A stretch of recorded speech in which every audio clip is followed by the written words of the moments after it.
All right, guys, so let's say that you've gone through those all fours, and although your shoulders are feeling stronger, it's not translating to overhead feeling as comfortable, as free, or as possible as you'd like. So one way to bridge the gap between stuff at horizontal and stuff overhead, where you can actually handle some weight, is to handle your body weight in an overhead position. And we're talking about some version of an inverted position, and not necessarily a classic headstand, but the version I'm going to show you is going to incorporate a lot of this postural trunk control, and the angle that we're going to take is going to demand a lot more from your abdomen, and it's going to demand a lot more from certain muscles in your shoulder girdle, just to test and to prove that you have what you need to get then that last little bit of opening your chest up so you can go overhead. So what it's going to be is pretty much a modified wall walk, and you're going to be facing this way away from the wall. Hands, choose a comfortable position, and then simply walk your legs up on the wall. Now, folks that feel pretty capable could walk all the way up, and folks that maybe it feels a little iffy can stay right around there. What matters is you're able to control this pelvic position while you're doing it.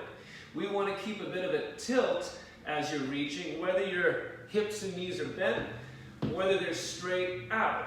And that's going to direct the air when you breathe in, upwards, or in this case downwards, into your cage. And see, are you able to support yourself and hold your trunk fairly steady while you're reaching overhead and still get some air in and out. So it's not like that's better than a typical headstand.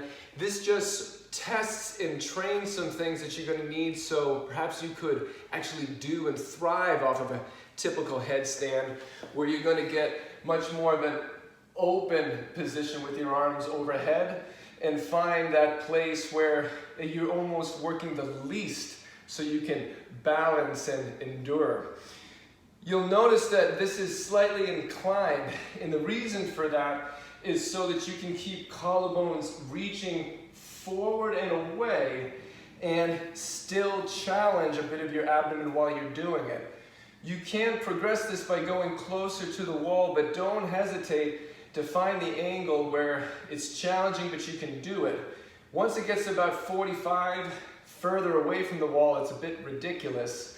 So it's got to be somewhere less than 45 degrees, closer to a vertical, and you really feel blood shoved to your head.